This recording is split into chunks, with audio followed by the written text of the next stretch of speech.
You're listening to Your Body Advocate, telling your body's side of the story. The podcast dedicated to supporting and improving your body-mind connection so you can live a pain-free, passion-filled life, dissolving one body tension at a time. Discover the healing properties of your own body language, and together let's explore ways to support and improve essential self-talk. Now, here's your host, Master of Encouragement and Body-Mind Life Coach, Ruth Cummings. Hello, everybody, and welcome to Your Body Advocate podcast. I am today talking to my friend, Brian McCarthy, and I am going to read you his bio since I don't have it memorized. He's amazing. I know. Should have it memorized, shouldn't I? Hold on. All right. So Brian is an incredible mindset coach. So let me read this for you. Brian is a mindset coach for business owners and executives who want a more fulfilling, balanced life, certified by the Fearless Living Institute, and former copywriter for 8 years. McCarthyMindsetCoaching.com is where you can find him, and we will definitely talk about some other places to find him. So, hi, Brian. Welcome. What's up, Ruth? Good to see you. Good to see you, too. We're doing a different type of podcast today. Brian and I have been working together for a little while, and we thought we would share publicly, and thank you, Brian, for doing that, some of what we do together and how that works. So we're working on, Brian, just tell us, what are we working on? What are we trying to support for you, and what outcome would you like to find? What have you been struggling with? What have you tried that hasn't worked? And then we'll just continue, and we'll just, sure, because we've been doing a lot, and we'll just do what we can in our hour or more. Yeah, the thing I was specifically came to you initially for was I probably have long COVID. I've basically, since August 2020, every 3 months I get really bad brain fog and fatigue, and I'll just be like incapacitated, unable to do anything for a good 2 weeks. Which, sucks for business, and sucks. Like I have all these improv shows I can't go to. I've got all these things I just have to turn down, and I'm just laying there on the couch, unable to read, unable to think or meditate or do anything. All I can do is sit there, and once you've watched all the things on Netflix, it stops being fun, and so it's cool for a day, and then after that you're like, okay, I'm over it, but all you can do is sit there, and then that becomes a difficult bit.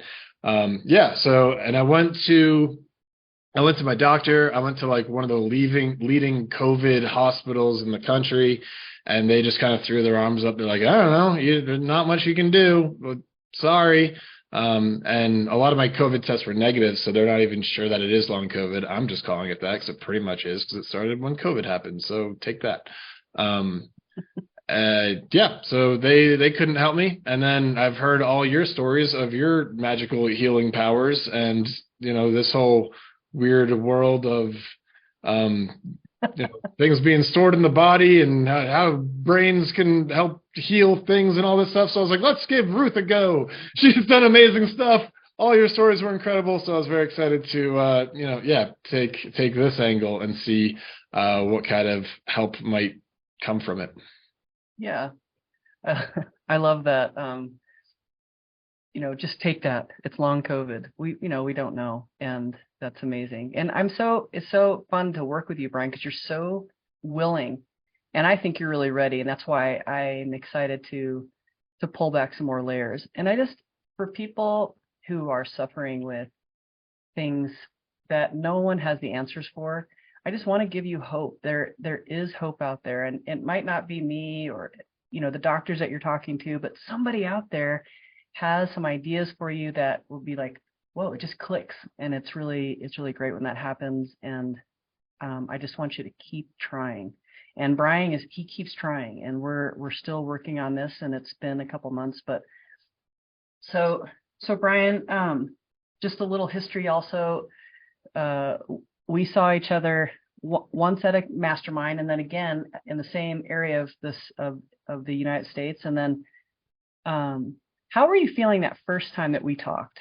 the first time that we saw each other and I was suggesting some ideas about how it could be held in your chest or how the body does hold emotion, what was your first response? Because I think that's important for people because they have the same response that you did, which is like just that look, and for those listening, it's this like, are you insane? And probably yes, I am, but just ask my husband or my kids. But obviously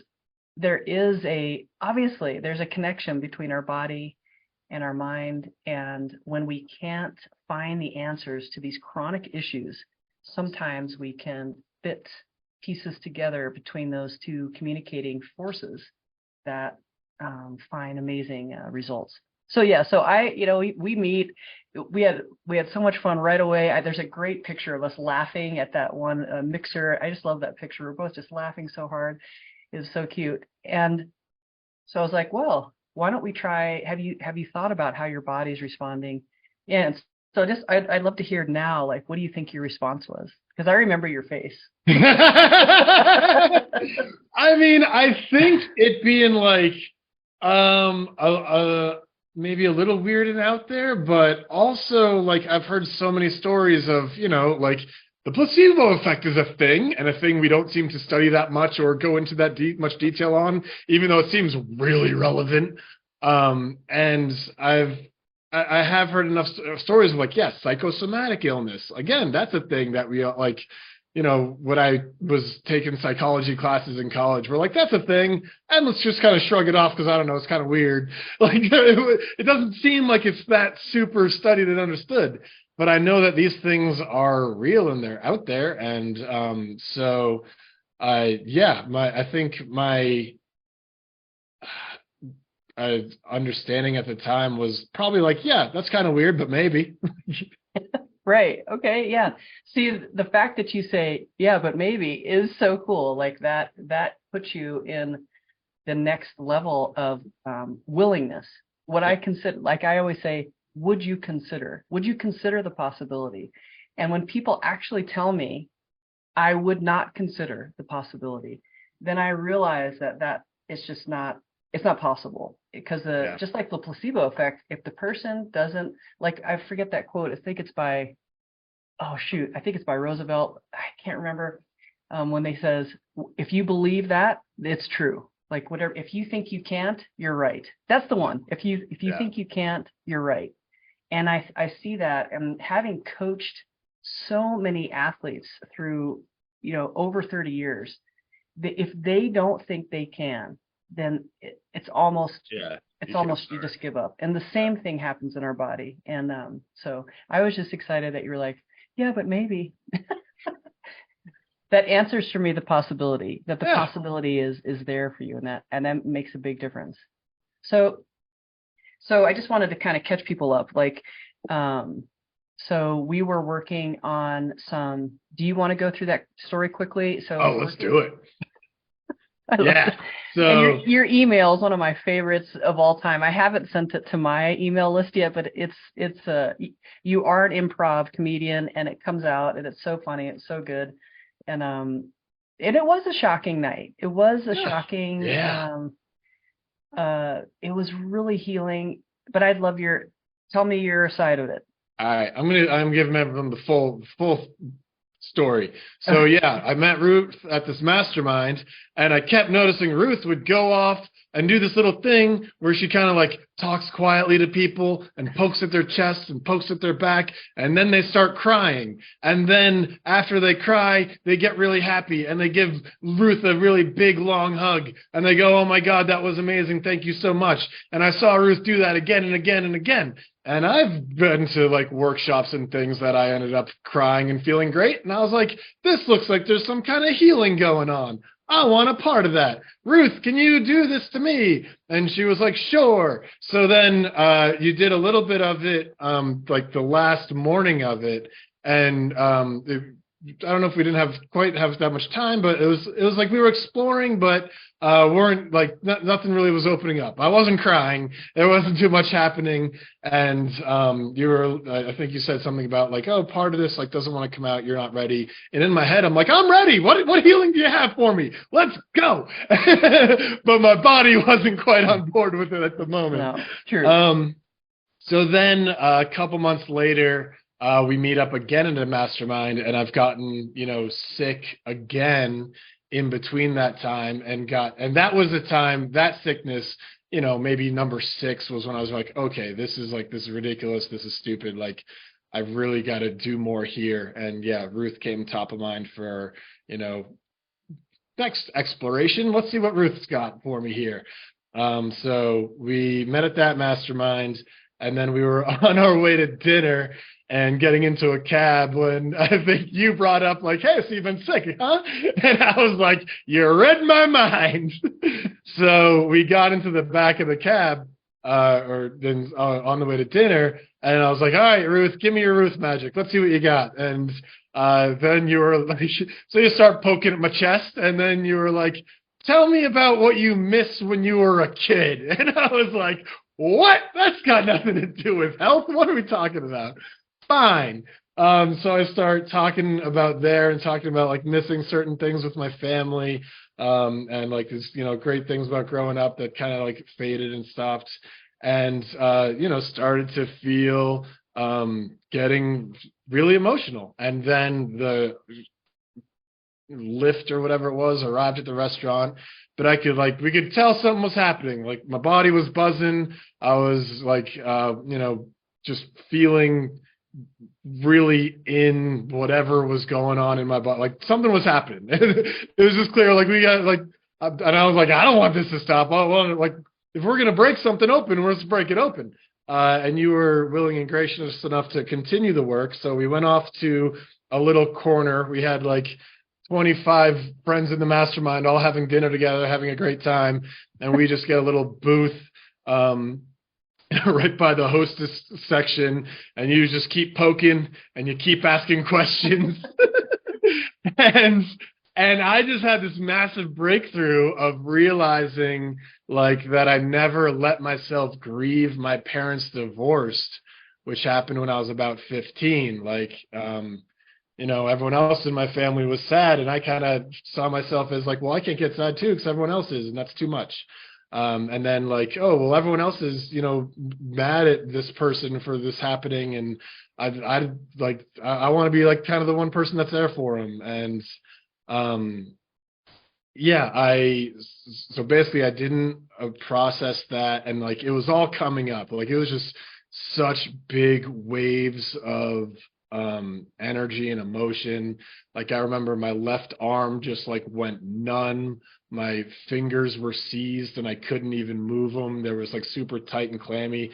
I think I couldn't feel my legs for a part of it. It was just this massive weight, like of everything's tingling and I'm struggling to breathe. And you're just reminding me to like, take deep breaths. It's okay. And I'm still like sharing things from the past and, just crying right there in the bar. As all these big waves of emotion are just getting unleashed. I also, and I noticed things about like my sister and like some struggles she has, and like times that I wasn't there with her, and just feeling a lot of like grief and sadness around that, and around similar themes like with my mom and my other sister when we were growing up, or when I was a teenager. And yeah, so I had this big like physical feeling breakthrough of all this emotion, energy, something being released, and kind of my body going a bit nuts processing that. A lot of tears, a lot of like realizations, and basically was just like, okay, I gotta go call my sister and apologize. Was basically like, hey, you remember these things that started 15 years ago that I've not been doing a good job at? I'm sorry, and I want a better relationship with you. That was my number one takeaway. And I did that, not that night, but like 2 days later. I was happy to get that call from you. Yeah, like, and it's been really sweet. You like know, lately, so we've just amazing. had a lot better, like we've had like just some great conversations lately since that. And then, yeah, even had some great conversations with my mom and my other sister around, kind of the stuff that came up and our experiences with that. So that's been wonderful. And yeah, so that was, and then it was like, okay, well, is that connected to why I'm sick? Right. And you were like, okay, well, let's, wait and see. And I think you gave me some advice of like, all right, pay attention to your body next time it comes up. And then I think you told me to do some other things that I wrote down that I then couldn't find. And then when the sickness started coming up again, I was like, just trying to listen to my body more and kind of look at like, okay, what's, is this something I'm afraid of? What deeper fears could be here? And also like not pushing myself, not trying to force myself to, get through it, and just more like, okay, like, listening to it and letting the process play out. So then 3 months later, I got sick again, and that lasted for a good 2 weeks. It's actually still going on, and it's been almost 3 weeks. So we'll see if it's finally kicked, or if I'm going to be craving a nap in about 3 hours, which is about when it kicks in. So then that's when we just reconnected of like, all right, well, what's the next step in the process of uncovering if my long COVID is due to something around my parents getting divorced when I was 15? Yes, that's awesome. I'm just going to jump right in because so one of the things I want to talk about is that when you say you were starting to listen to your body. Now, you and I have had, extensive conversations about that. But if someone doesn't understand what that means, who's listening, what would you say? How would you coach them? What would you tell them? How do they listen to their body? I would tell them to talk to you, because I still don't really understand it. The Great, best I understand is to kind of like maybe close your eyes and like ask a question, and then see what, if anything, starts happening in your body of like, does your stomach get tight? Is your thumb twitching? Or even like maybe even kind of hearing some kind of voice or knowing just like coming from what feels like beneath your brain. Yeah. Interesting. Okay. Yeah. So, like, am I doing it right? You're doing great. I mean, the other thing is like no one can get into your body, right, and listen for you, and you can't get into anybody else's. I can kind of describe, so everybody does it differently, and everybody's body responds differently. But one of the interesting things I think in the situation when we were in the bar, away from dinner, getting eyes, was that, for example, your arm going numb. So it wasn't numb before, and then it becomes numb, and then you process some of the sadness, some of this anger, and all the emotions that come up, and then your body and your arm feel again. And I find this often when someone is ignoring something, they have a wall up to one part of what's happened in their life, that it's actually a numbness. And then it comes out in certain ways. So for you, it came out through your left arm.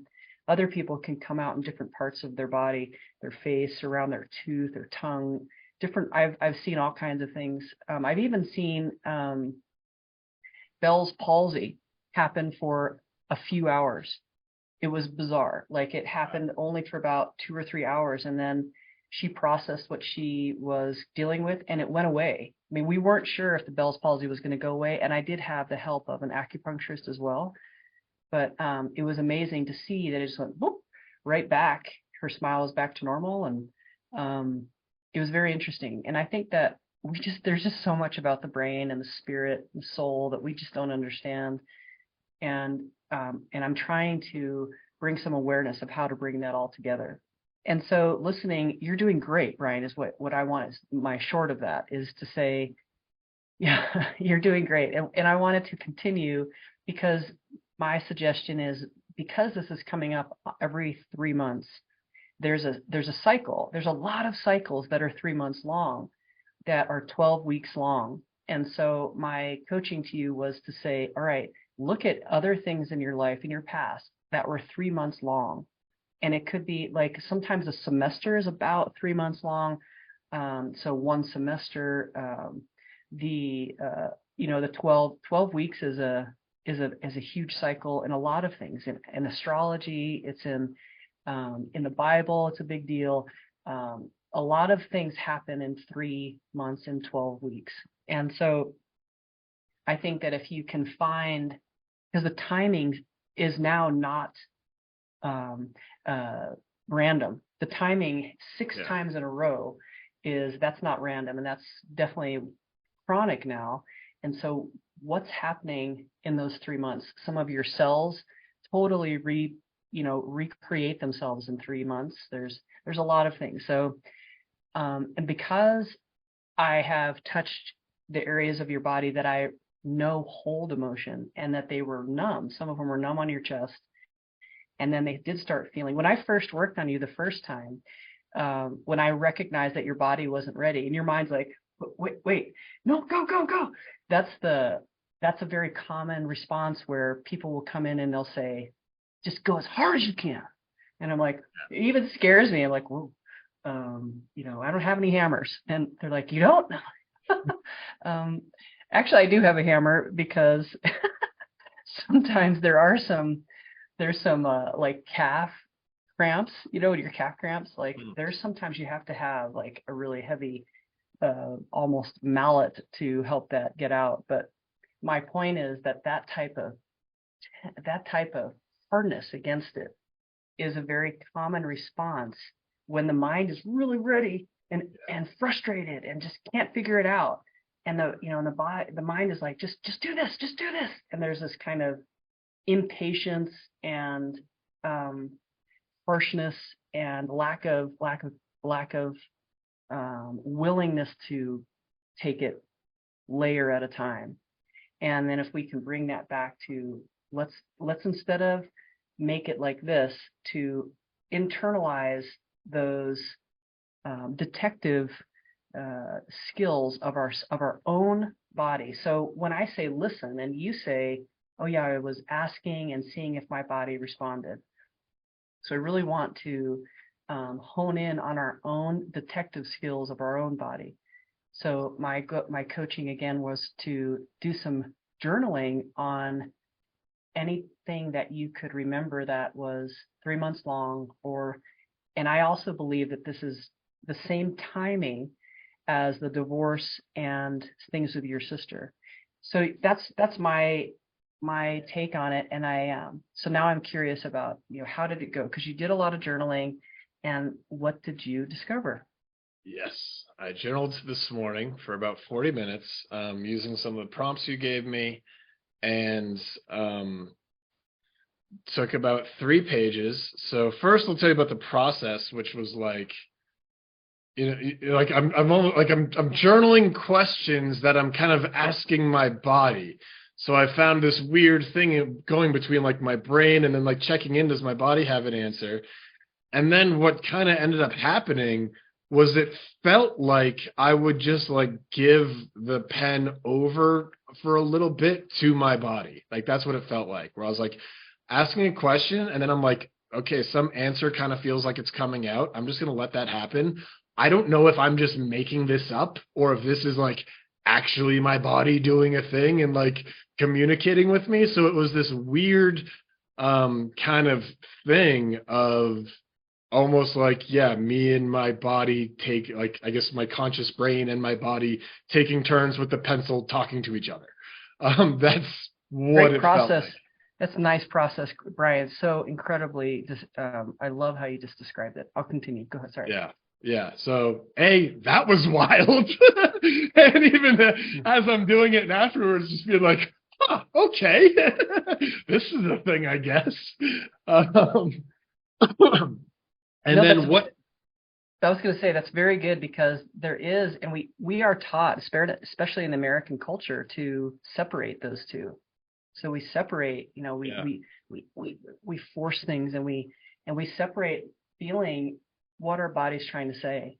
So I'm just thrilled with your description. Plus, you're a copywriter. You're an incredible copywriter, by the way, if anybody needs a copywriter. But, okay, go ahead, Brian. Sorry, I keep interrupting you. I'm going to be really quiet now. Okay. Let's see. Yeah. So that was that happened. And then also, when you first told me to look for these 12-week cycles, the first thing that came to my mind was summer vacation as a kid. And then as I was journaling, that just kept coming up too. And I was like, what are we talking about? What's that got to do with anything?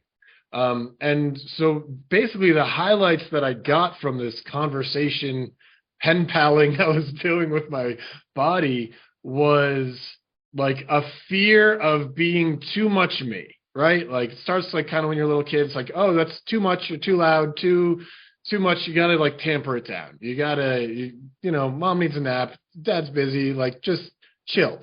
So it was like, that was kind of the start of it.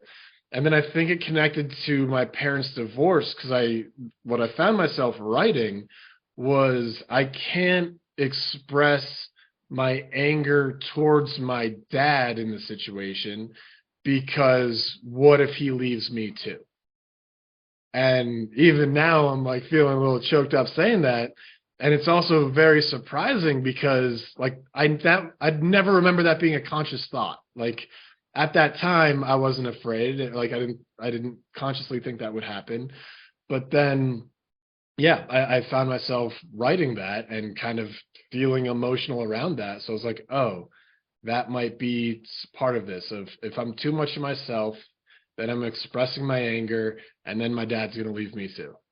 And then I was like asking how the 3 months kind of fit into this. And it was, you know, because that's when you're a kid, that's the kind of time that you have for like freedom. Like you can be yourself for 3 months. You wake up, you do whatever you want.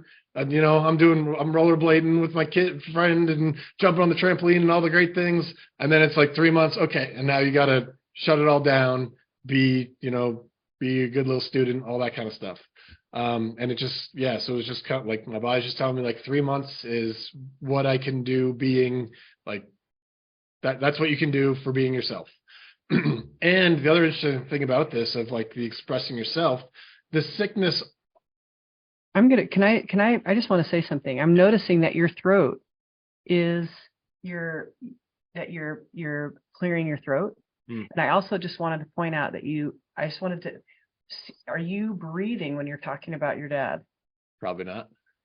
Because that when you were sad about that, there's this change of change of your posture and change of the way your neck is, the change of your eyes, where they look. And those are the types of things that I point out. And I just wanted to, as you're doing that, before we get further into, I just wanted to just to point that out as you more listening skills of how your body is responding to this, because it's the sadness. When we have sadness towards things, we are taught to ignore our sadness and to really hide it within a group of people. You totally stuff. And even if it's one person, and even if it's someone you don't know, like for me, I'm in that situation where if I'm sad, right? If I'm in a grocery store and I remember something that makes me sad, I can't express it. I can't cry. I can't whatever. And so I'm just saying, like, I just wanted to point that out because your posture changed, your head motion changed, your eyes changed, and your jaw changed. So I just want to point that out. Okay. But that's super cool. And yeah, I can totally see that now as you say that, of like, oh yeah, there is that, like you just get caught up in it and that becomes a way of not feeling it fully. Exactly. And I keep stopping you, Brian. I do that, but I just wanted to point that out because if we go further in, then sometimes you don't recognize what happened just then. So, and I just wanted other people who are watching this if you roll back 30 seconds, you can see how his posture went like this. And then he rolled his head and his eyes to the gaze. I call it the gaze. You avert your gaze to a different direction. And that can affect your neck, your eyes, your jaw, the front of your chest, your confidence, the way you breathe, et cetera, et cetera, et cetera. So, okay, I'll put my hand up, but I'm going to put myself on mute so I don't jump in as much. That's why this stuff you do is so cool. You get to see all these cues that like most people aren't paying that much attention to. And it's like, oh no, this is important. Yeah. So where was I? Oh, yes. So the other part that became clear to me was the sickness happened in August 2020. And that's right about the time that I signed up for this life coaching program, this Ronna Britton's Fearless Living certification program, which I took because I was her copywriter. And I was just like, oh, she's awesome. Her stuff's awesome. Everyone who takes her course is raving about it. I want to try this, just like really just for my own growth and my own, like, I just want the skills to help people through the big problems in their life. Because all I can do right now is offer advice that nobody takes and probably isn't that very good of advice anyway. So and so this happened right around then, and like it was always in the back of my mind for a long time that of me being either a therapist or a coach of some kind, and I always like didn't do it for various reasons.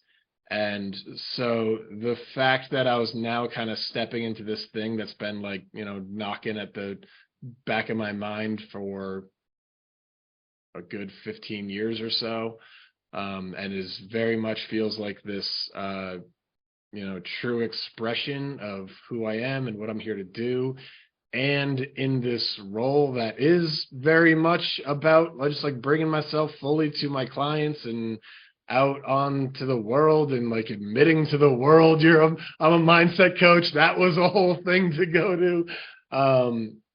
So yeah, there was a lot of like, this is me, this is who I am and what I'm kind of here to do. And as I was journaling, that felt like connected to the, being a kid and can't be too much of yourself. You can do it for 3 months and then you gotta, go back to school. So yeah, that's the part that makes all this make sense of like, oh yeah, this, you could be onto something here. This could be it. It could just be tied to these pieces. And then I was also, did more journaling to my body of like, what do you need? I need to feel safe. I want to feel free. What would help you feel safe? Like, you are safe, right? Like, I got you, that kind of stuff. And it actually ended with a pretty beautiful end of saying I love you to my body. My body said it back, and it was just like and I was like, did I do it? Did I fix it? So we'll see.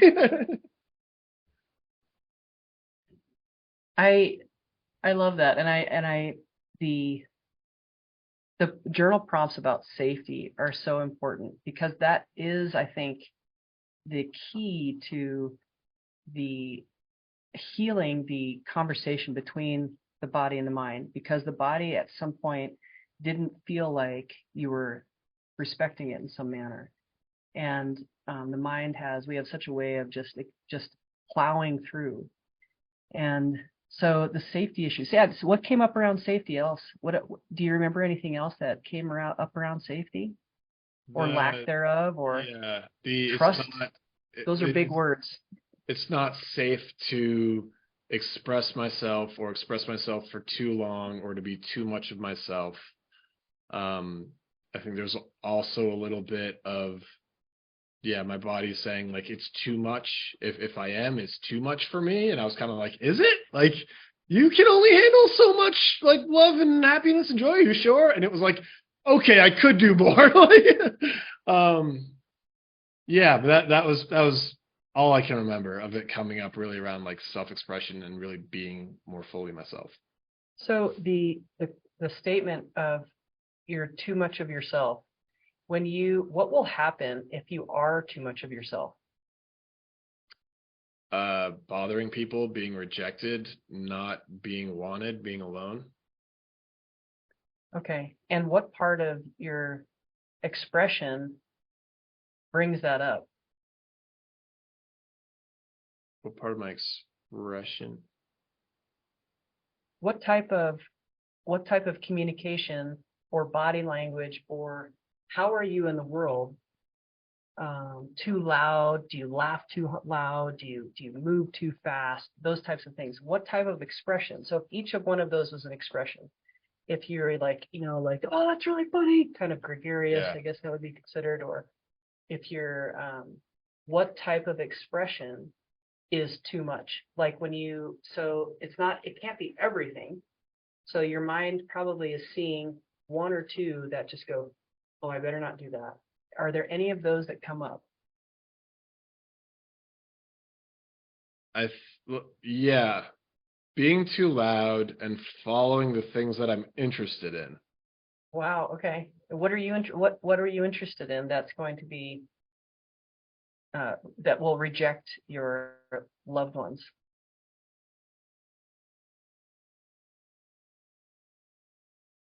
In reality, nothing, but what might kind of be stuck there is just some of the like personal growth aspect or spirituality, or even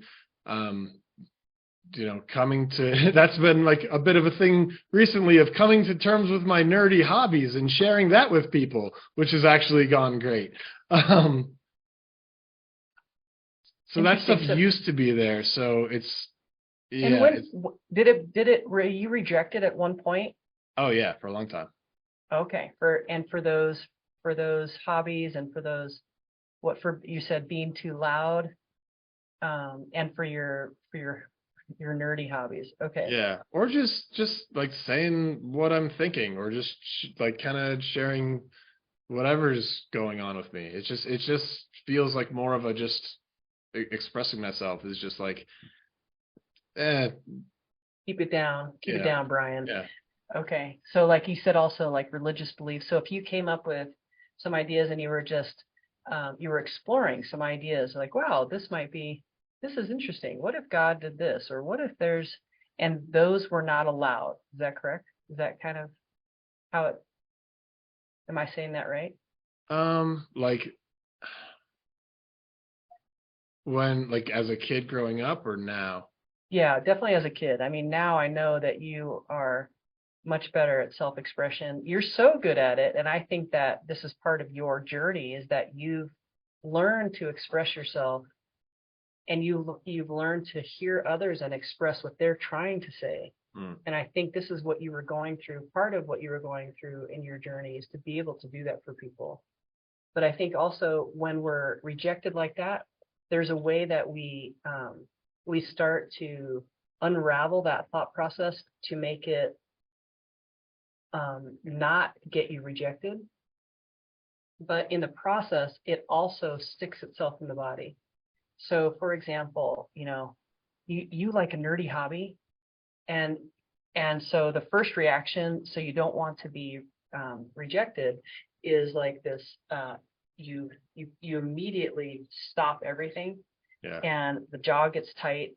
All these responses to stress, but the thought process of that nerdy hobby, like my son loves Legos. He's an 18-year-old who loves Legos, and so that's kind of a nerdy hobby, but it's a very popular hobby.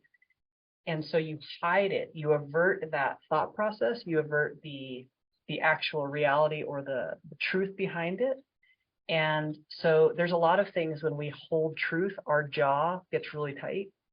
Under here can hold more lymph. The teeth can be sore. All this muscle and tissue can be more tender and not heal as quickly from acne, or from headaches, from COVID, from coughing. It sticks right here because it can't drain as quickly. There's a lot of things about holding back, and it's in everything, Brian. So like for you, maybe a nerdy hobby. For other people, it's they couldn't say something to their parent, or they couldn't say something to a boss, or they couldn't say something to a teacher, or to the police, or to you name it. There's so many that we aren't allowed to express. And so I'm just trying to help you look at what words, actions, responses to those times in your life that could have possibly been stuck in your body. So it would be, so how you can tell, and so I forgot to send these to you last night. I forgot, sorry. The things that we look for is, does your body stop breathing? And that is so hard to recognize until you're better at recognizing it, because we're so good at not breathing.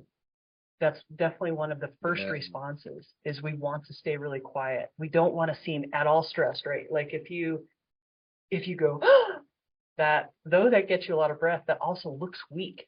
And so people don't want to gasp, or they don't want to, you definitely don't want to sweat in public, so we wear all this deodorant, and we have ways that we don't show that type of stress, that type of panic. You can, but there's other things that we do. So like you can grip your teeth, your jaw, and you can see it a little bit, but a lot of us have learned to do that with no one being able to tell. So stopping your breathing, stopping your, or grinding your teeth, or just grabbing your jaw. Also, like, we can make our face really tight. There's different ways. There's ways that people will put their fingers together. People will curl their toes. That's another huge one. They'll push their knee in or out. They'll push their hip in or out, one side to the other. A lot of the people can hold their stomach really tight. So besides holding our stomach tight, and also if you're standing, there's a way to tell if you're responding to things by if you put your feet. So if you put your weight on the toes or on your heels, or if you switch your feet, you switch your stance. And athletes will know that, like in jiu-jitsu and in other sports, if you put your right hand forward, or your right foot forward, or your left foot forward, you are in a position to fight. And there's also, when you're in a defensive mode and you put your heel back, then it's almost like you're going like this. And it's really interesting, is through the years of massaging people, I was like, let me check that theory. And I would check these theories on people, and it was really fun. But it was like, okay, if they're on their heels, and I would think through, and I would put myself in that position, and like, what muscles are involved in that type of defense mechanism? And sure enough, like the whole coming up from the heels all the way up through the knees, through the hips, through the diaphragm, all the way up through the throat and into the neck and into the jaw and into the back of the head, you can find these lines. And so when we can be more aware of how we're responding, so you probably had a way of averting anytime you were wanting to talk to your dad, anytime you were wanting to talk to your mom about your dad, and you're doing this great thing, this very honorable thing of staying quiet and keeping, staying like on his side, but still being angry and not being able to process that as a kid. As a teenager, we don't have the tools to do that. And so there was this, I bet you could find a way that your body was everting in a physical form your emotional state. So the emotional state is like, oh, I am really angry with you, but I don't want to lose you. I don't want you to leave me. And I don't want to hurt you right now because you're hurting a lot in the divorce. And there's all these crazy emotions. And so your body also, like becoming a young man and all your testosterone showing up and all these other hormones, like your body was probably freaking out. And I would wonder, my question to you is, if you can try to put yourself in one of those days and try to remember what you did to relax, and also what your body could have been doing. Now, this is hard to remember. Sometimes, Brian, it's funny. It seems like it's hard to remember. And then as soon as you're like, oh my gosh, I used to do this weird, and like people will say these, like, I used to do this thing and I would spin my hair and I would twist, and I realized that I hurt on my left hip. And it's like, huh. And it comes out where you're going to allow your body to tell you and remember those motions with which you handled this emotional tension. And so what I'm suggesting is that possibly some of that is stuck in a circular motion that continues. When it starts to relax and you get out of you're almost at the 3-month mark. Ooh, and we got, oh, you can't. So there's something in that time when you're getting sick where you could look at why does your immune system drop? Why does it drop? Why is it taking on this form of healing?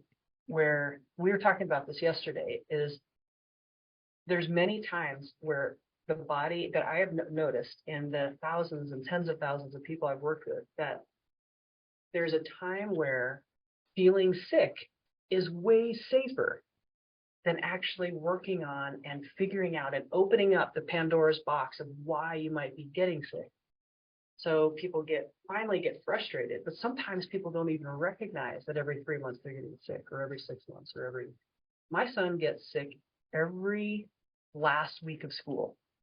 Even this year, he missed some things for his senior year, and it started when he was in pre-K, and he missed their little going fishing trip, and he still remembers that.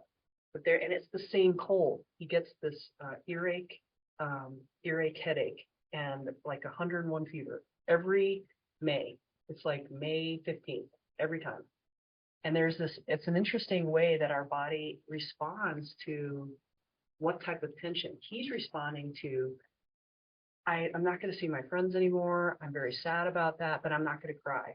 So he would hold it all in and give himself this major headache. And then he would have these earaches and really thick ear wax, which was very odd. It's a very specific symptom in homeopathy. But how you were dealing with your dad, how were you dealing with your sisters and your mom in a way that still needs to be looked at today? And yeah, those are the questions. Like those are the ones like you were journaling about. How can I feel safe? What is my body trying to tell me? How can I help my body trust me? How can I help my body communicate what it needs to say in a way that I'm willing to hear it? And so that's why when I say the words listen and hear, it's not like your body is physically speaking to you, or there's words that are going to come. Like you were saying, sometimes you can ask the words and then you can feel what your body responds with. Does it respond with a heart rate that gets higher? You respond with getting really tired. You respond with getting hungry. There's different ways that we respond that can give you hints of what your body needs. And that's how it's talking.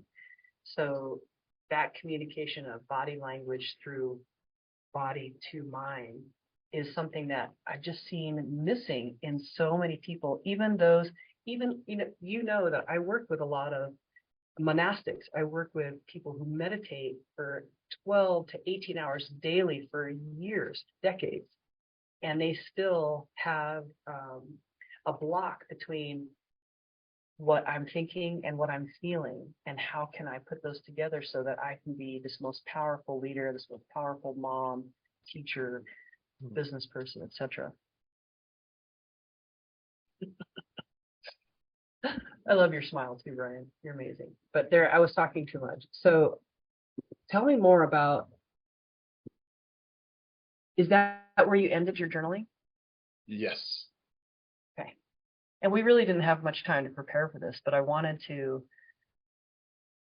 I'm just really thankful that you were willing to jump on and show part of the process. So the process first is to be aware that there's something that is not able to be resolved. And though you try many, many things, it's still not resolved. And that's when someone like me can really help. But there's a lot of me's out there. And they don't all do what I do, but they do something similar where they try to help you find the missing pieces, the missing puzzle piece, the missing hint, the missing clue that can help you put the things together so that you can finally resolve that. Just let it calm down and not be causing you to not work every 3 months. That's a lot. That's a lot for the body to go through. What else have you learned about that? About what exactly? I guess I know you've learned so much and you've been asking, and that's another reason is you are asking so many people and getting incredible help.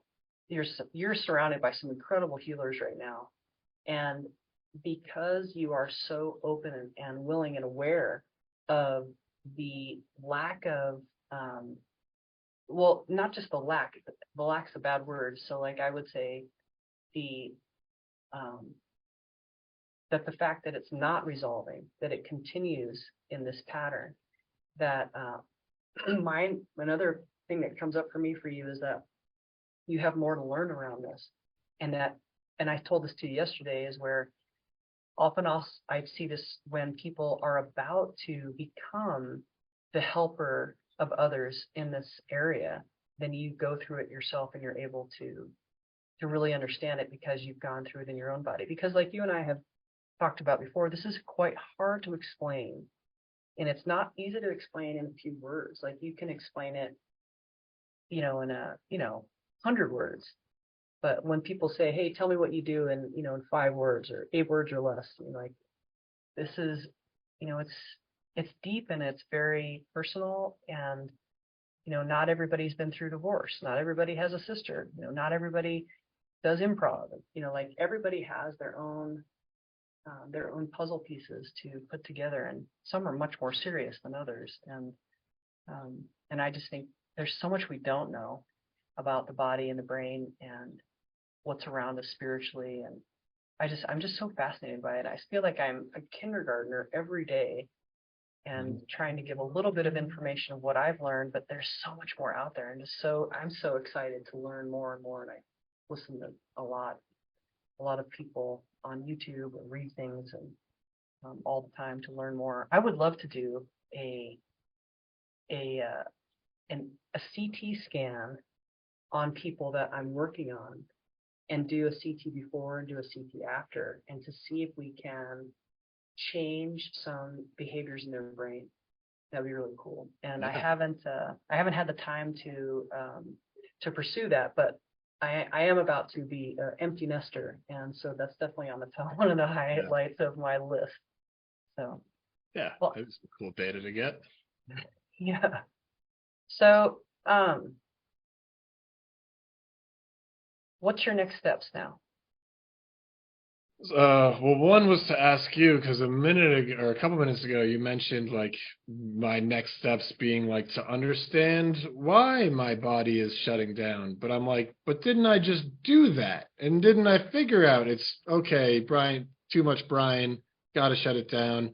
Only allowed 3 months at a time of expression, and then it's, shut it down. So yeah, like, okay, don't I kind of know the why now? And I feel like the next step is the thing you said around, okay, let's maybe see how my body might have been closed off or like avoiding pain around that time. I'm not quite sure the purpose of that, but I'll do whatever you tell me. And then also to continue kind of letting my body know it's safe and keeping a kind of dialogue going to see if anything else comes up. Like maybe this was just one layer of several, or maybe I need to like continue addressing the same thing, or maybe there's more to it that, now that I've uncovered this layer might get revealed. So I absolutely agree that there's more layers, and we have to be, as humans, prepared to continue to learn how not to stuff emotion, how to recognize our own patterns of what we're used to when we're scared, what we're used to when you're sad, when you're worried about being abandoned. All humans have the same layers, right? The fear, anger, not wanting to be abandoned, and others. And so there will be patterns you will have emotionally, mentally, spiritually to respond to that. And so my piece of it is to say, recognize what your body is doing within those moments when you're scared. And this is what I'm saying, when your body is more safe, it feels safer being sick than it does figuring this out, there's going to be a time where that starts to shift, and it's going to feel sick. It's going to feel like, hey, I don't want to be sick, and I can work these things out and not be sick. So that does take time. And so, being, like you said, so I'm cured, right? I figured it out. Like that,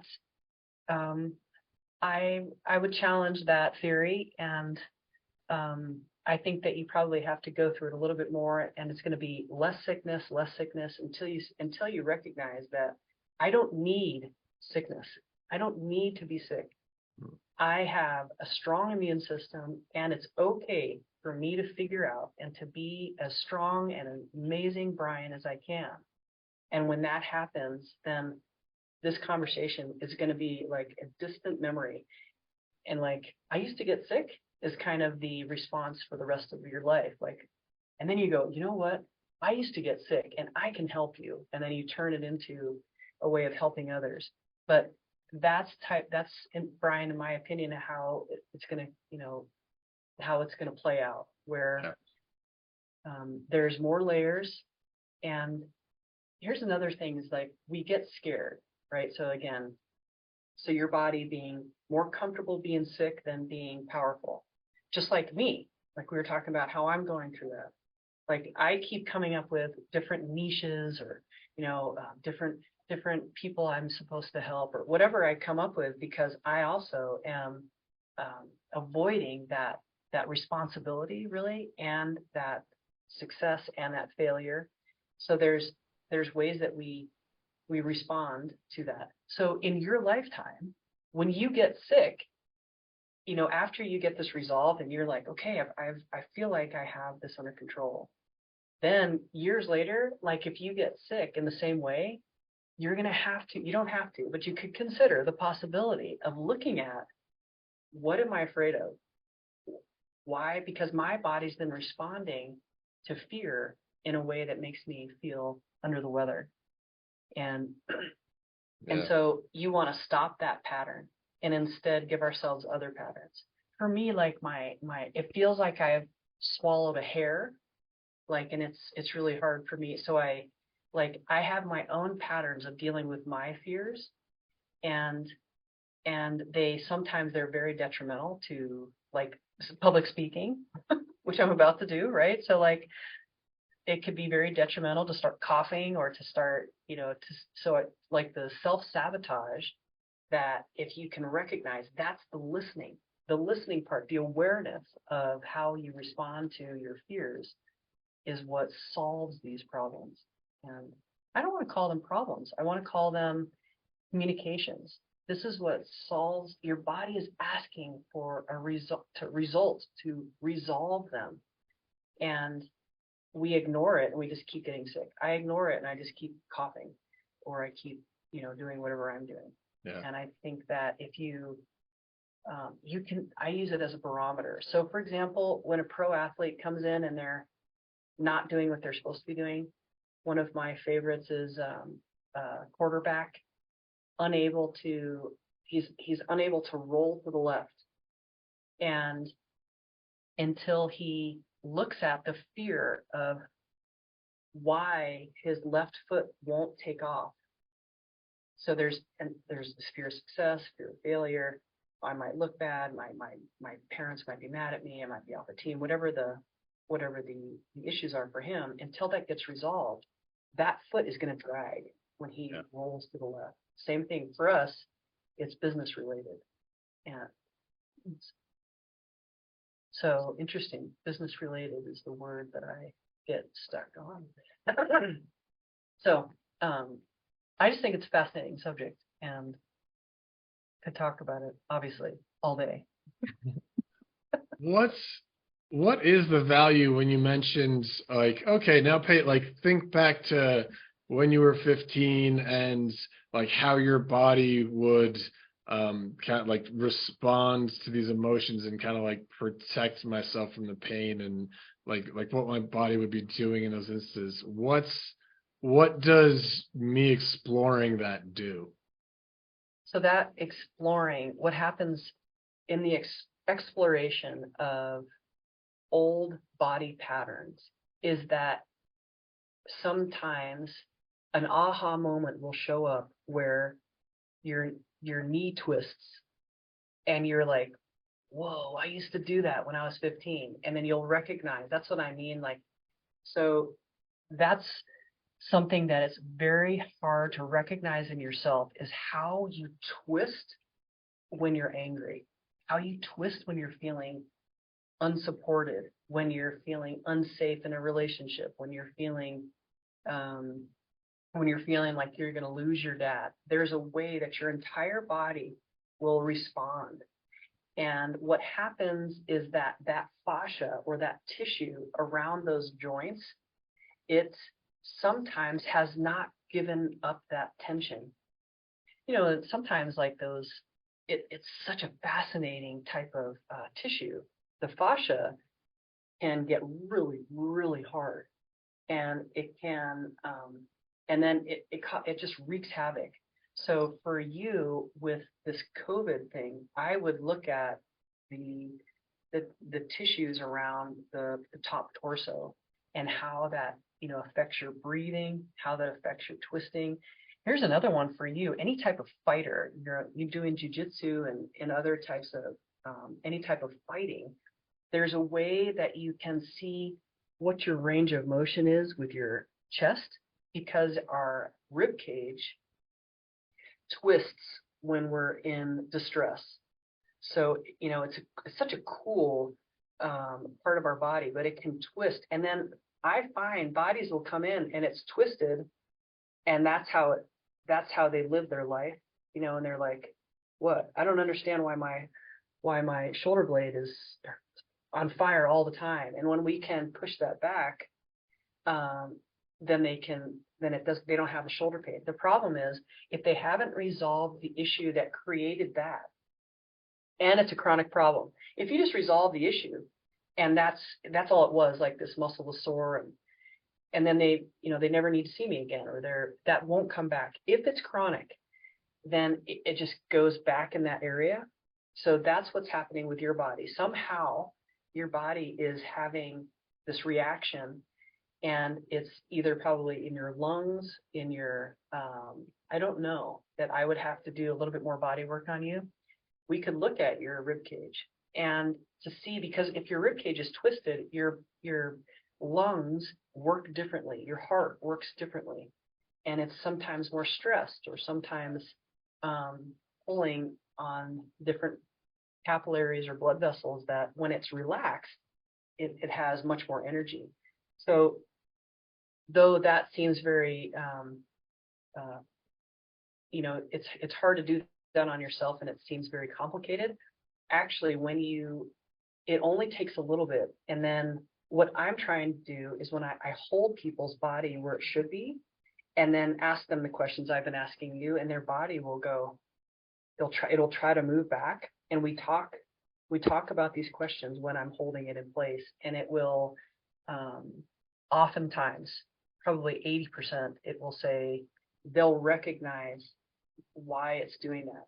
And there's times where it's just not time yet.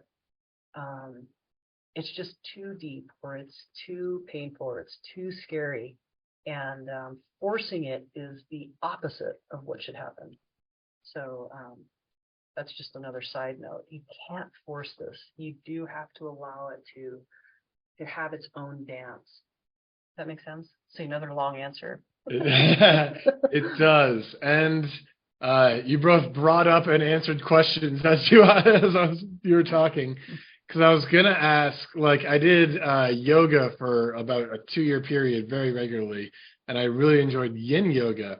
And my initial question was like, how come I never had one of those, I don't know, people go do yoga and they stretch, and then like they cry because they're like, oh, I opened up a thing and I had an emotional release. And I'm like, I never felt an emotional release. It was, hey, I can touch my toes now. That's really cool. But like, this feels good. But that stuff never happened. And I think you just answered that question with like, because it's not time, because, part of me is not ready. And the other thing, I was wondering if I can integrate some like yin and stretching into what we've been talking about. Like, If you're talking about like upper body things, like, I don't know, could I be doing my upper body yin stretches and then like asking my body what's up or anything like that? Like, is there a way to integrate this? Oh, absolutely. It's all about body awareness, and any type of stretching, any type of specific corrective exercises are awesome. Any exercises are really good. So we can do very specific. You and we can get on here and I can give you some real specific things, but there's really what feels good. You can find a gazillion things on YouTube on how to expand your rib cage or your chest, or to stretch this whole area.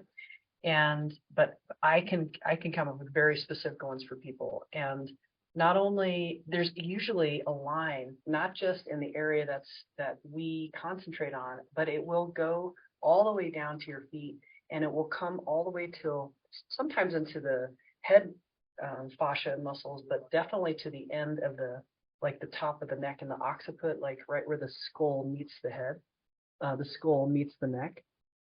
So, but yes, the short answer, of course, stretching and breathing are always good for everything in our life. I wish I did more of it. There's some great breathing weekends that I'm looking at going into and learning more.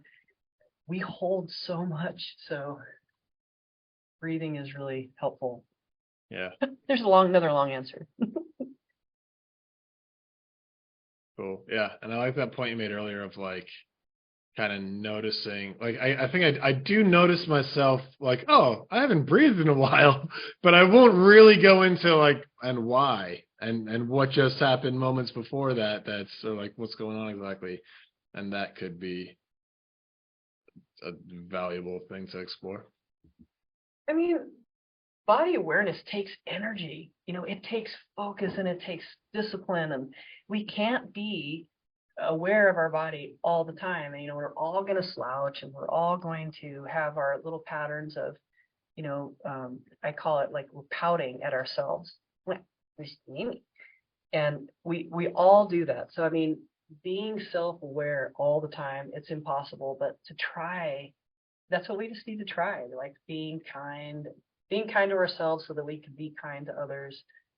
That's definitely what I tell all especially my younger students and younger clients, is that if you can learn to be aware of your own inner anger, then you will be more aware of your outer anger. And also, if you're more aware of how you can be kind to yourself, you're going to be aware of how your kindness to others has nothing to do with them being angry with you, but it can sometimes brighten their day with just a smile. And it's such amazing energy connection that it's extremely important. And so yeah, being kind to ourselves. I know I'm a perfectionist, and I'm quite angry with myself often. And what do we gain? It's a lot of negativity, and it helps us continue the conversation of, that I shouldn't be successful, that I'm going to fail, that don't have the right to teach, and I don't have, all the don'ts, that I'm not, and we want to be the other way. Let's be positive and bright light and playful and optimistic and all those great words. So, but I slouch all the time, and I don't do my eye exercises, and I don't do my breathing, and I don't meditate, and I eat sugar. So, but it's a fascinating subject, huh, Brian? Yeah, absolutely. And yeah, it's such a good point of like, I was even just thinking of like, well, if I'm talking to my body like 3 minutes a day, that's 3 minutes more than I was doing before. Like that's something. And then, I can get more of a conversation going regularly. And yeah, like, when you learn the body awareness stuff, and then it becomes like, oh, well, now there's all these body awareness practices I need to do. And then you learn literally any other modality. And you're like, well, now I need to do, and suddenly your day becomes full of just like 10,000 things of like brain and body and wellness exercises that you need to do. And it's like, well, this is impossible. So yeah, having these like reasonable standards of like, yeah, I'm not going to do breathing all the time, but I'm going to go to this breathing workshop next weekend, and that's going to give me a nice little reset, and then I'll fall off the wagon, and then I'll go again in 6 months or whatever it is. And Exactly. that's And also, fine. like, the whole point is, like, if you like, for you, you're getting, you're sick, so you're going to notice once in a while. And for someone who's getting headaches, for example, and they recognize that they get headaches on Thursdays, that first of all is recognize, oh, a pattern of Thursday. And then they recognize, oh, I just talked to Joe. Every Thursday I have a conversation with Joe because he comes by the office. Oh, I grind my teeth and I curl my toes in, and I want to punch him in the face, but I hold myself back. And then they're like, oh, maybe there's a connection. That's the whole point, when we can back up and see how our body's responding to the world in a way that's totally negative to ourselves, and that we can respond better. So the next time Joe comes in, you just like put this, invisible shield up and you say, I'm going to breathe through this. I am not going to yell at him in my head, because I can't say anything or else I'm going to get fired or whatever, be looked at weird. So instead of yelling at him in my head, I'm going to, zen and pray and have a deep breath and recognize. That's what I mean. Once people start doing that on a, like you said, maybe even once a week, like, okay, when Joe comes to your office, let's be a little kinder or a little bit more aware of how we're responding. But then it gets more and more, you're better at it. See, you're better at it. Some people, they're starting from ground zero, and this conversation is very uncomfortable and means nothing to them. I have people tell me, like, this is really stupid. This doesn't make any sense. And then I ask them, like, simple questions about their health, and they're like, I'm fine. But they're like, wow, okay, I see that you are so calm and well-rounded. But it just takes practice, just like everything else. Oh my gosh. Yeah. Meditation and prayer and copywriting, for example, it takes practice. Copywriting, you have to listen. So just like you've learned to listen to others and then say it back. This is just internal. And listen. Ooh, yeah, that's good. I like that. Yeah, that's good, huh? Thank you, Brian. Can I interview you again sometime? Sure, I'm around. All right. I love that. I appreciate you being here and being so candid and open. And I have your permission, right? Is it okay to put this out and have people hear it and comment? And can they get a hold of you and ask you questions about this and your business? Sure. Brian at McCarthyMindsetCoaching.com. If you have questions about Ruth work with me or whatever. Yeah. Like I said, I'm around. Awesome. Great, Brian. I appreciate you. And everybody, thank you for being here for Your Body Advocate podcast, and I will see you next time. Thank you for listening to Your Body Advocate with Ruth Cummings. We're so glad you've joined us today and truly believe you can live a pain-free, passion-filled life. To connect with Ruth, work with Ruth, or to grab your free ebook, go to ruthcummings.com. We'd love to hear from you. Don't forget to rate, review, and subscribe so you don't miss our next episode. Until next time, friends, be open, include the unincluded, think outside the box, and spread love and kindness one smile at a time.